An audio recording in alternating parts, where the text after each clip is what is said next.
Hey, Adrian Green here and co-host Maddie Cupcakes, and we're doing a live podcast here at the train car with James Fite and Brandon Johnson. Turn this around. Oh, yeah, we are live. We're gonna do a live one, and then we just found out like 15 minutes ago. 10 minutes ago, we're gonna do this one live. So, where are we live on? We are live on the Green Bean podcast with Adrian and Matt. Let's post this. Yeah, on Facebook. Bingo. Hi, friends. New friends. Carnage Radio people. We're excited. So, fun fact. Maddie Cupcakes here he didn't know much about Carnage Radio until like a few minutes ago. So I was kind of giving him the premise of it. And his wife is our new swap shop person, on-air personality. And so I was kind of giving him the trailer breakdown. And he was like, don't tell me this. Don't tell me this. How you feeling, Matt? Do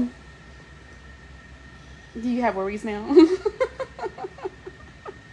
The realness of what you've told me based on the trailer and everything, like, I haven't seen the trailer yet. I've been extremely busy. I'm so sorry. But, people don't have 2 minutes and 37 seconds. Shit.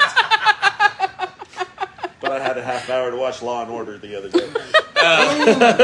Was it a rerun? SVU. Oh. Anyway, no, the realness of what you say, like I'm guessing that like there's reoccurring callers and everything like that, people that call all the time and all that. Is it loosely based on? Huh? You want the elevator pitch? Yes, I do. Let's hear it. A serial killer travels to a small West Texas town and decides to start killing off people who call into a late night radio show one by one. Okay, what kind of? And it's like a swap shop show. That's kind of where we had our radio show at KBYG. Merge Ask Your Neighbor and Boobies on the radio. Yeah, okay, Ask Your Neighbor and Boobies. We kept, the thing was we always made fun of the Ask Your Neighbor people because there was always people calling in like trying to trade cats for cigarettes and and selling tires and we're just like, what? I started my business on Ask Your Neighbor. Yeah, we're just like, many of garage sales I've made lots of money from Ask Your Neighbors. So thank you, Ask Your Neighbors. Not really made fun, but I'm entertained by the people. Yeah, that's probably a better way to put it. But just that, I don't know. I mean, there's stuff in there that I put in the movie, like someone calling in and trying to trade kittens for cigarettes. I was like, that's going in a movie someday. And then someday I made a movie and I put it in a movie. That's fucking great. And audience love that part of the movie that have seen it. That don't know Big Spring and don't know small town radio like that. It's really a cool thing to watch people who live in bigger cities who are used to big radio or just satellite radio, and they see how this small town radio works and just their amusement of like, is it really like that? I was like, actually, yeah, that's how radio works. That's kind of where a lot of the ideas, or the whole idea gestated from, is just from being around local small town radio, which is dying. Radio's dying all over the place, but in small towns it still somewhat thrives because swap shop, and then the biggest thing, sports. I mean, there's so many people. That's the only way they can hear the game and that's what's keeping small town radio alive.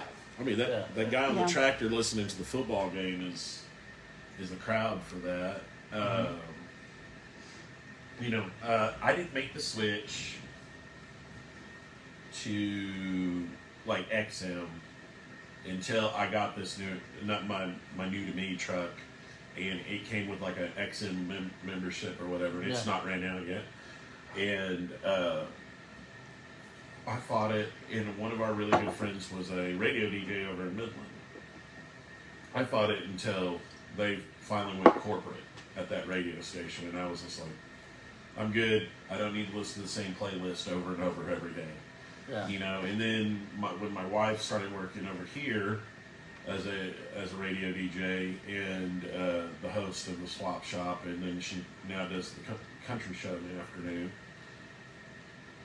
I've gained more of a respect of how it works. In like, I think the radio station she works for and that Adrian works for is very conscious of the fact that things need to change every so often.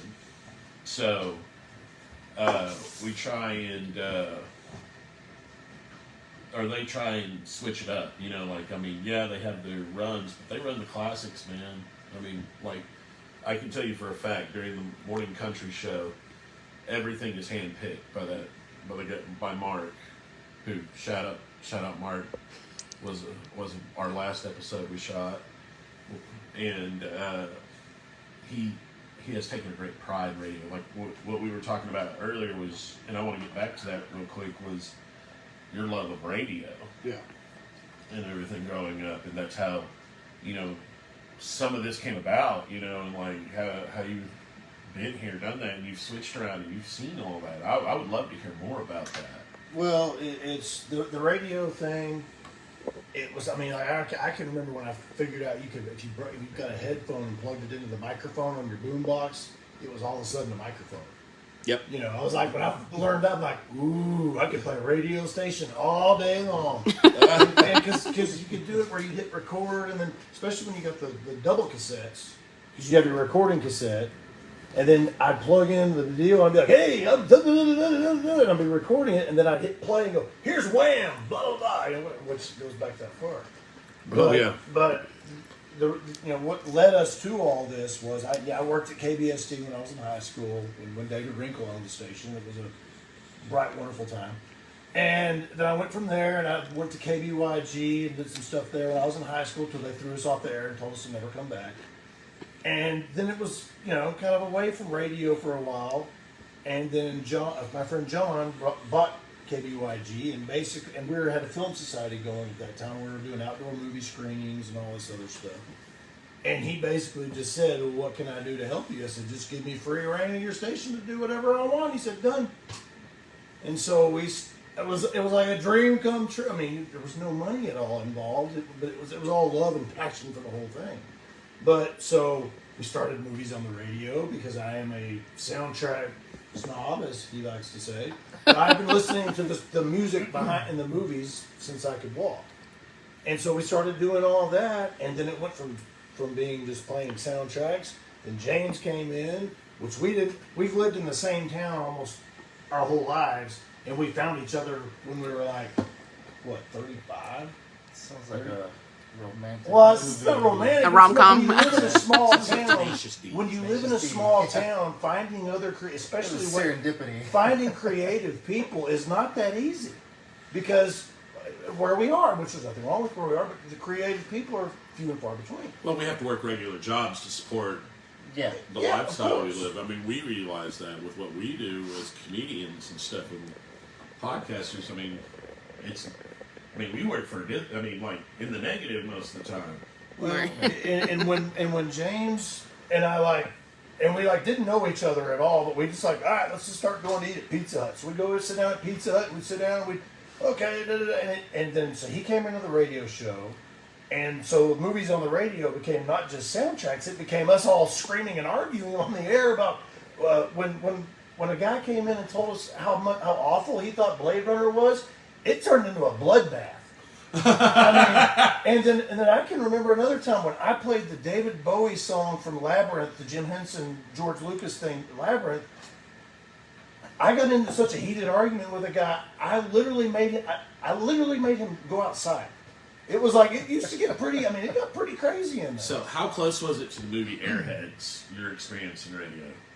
It was more like One Flew Over the Cuckoo's Nest meets that, I guess, a little bit. And we'd have random characters would show up. There was a guy named Dave that loved to talk about Fart the movie. That was his favorite movie, was Fart the movie.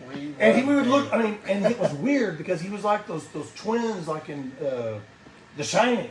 We'd be sitting there doing the show, and all of a sudden I'd look in the lobby. There's this guy with an afro and shorts going. The thing about it, he had the greatest radio. Oh, he was great. He's random people, but I miss Dave. Oh, I miss the radio. but it's just and it started. Okay, we're doing film screenings. We're screening movies up on the mountain. We're screening movies down here, all the classics, Ghostbusters, Batman, E.T., all that stuff. And the radio show happened, and then from the radio show, we kept going, and then all of a sudden, it was like, we're talking about movies, we're playing the music of the movies, but we're going to try to start doing some of this and doing this. And then it got to the point where, and especially with my wife, it was, okay, you can't screen movies, have a radio show about movies, and make movies, and have a job in a normal life. You can't do all that. No one can. That happens with me and my wife and my hobbies. You know, like last summer it was 4 boats. This past summer it was like comedy, and you know, like, and I'm still in comedy. Like I don't think I'm gonna ever leave this. I've kind of found what I'm supposed to be doing, at least as much as I'm doing now. But you know what? I mean, y'all guys have day jobs. I mean, is the film thing like full time? You know, Well, where does it stand right now?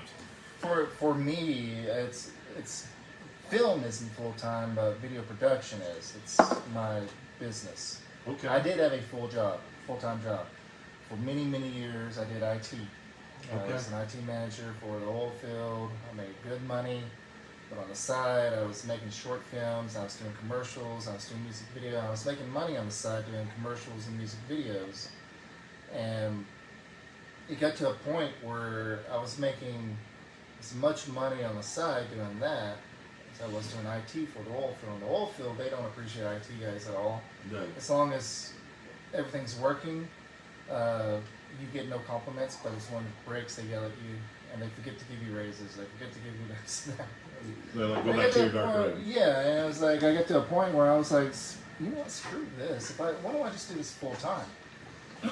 And so making movies puts me in debt. Making commercials is how I pay the bills. So Right. yeah, I really needed to sell Carnage Radio. So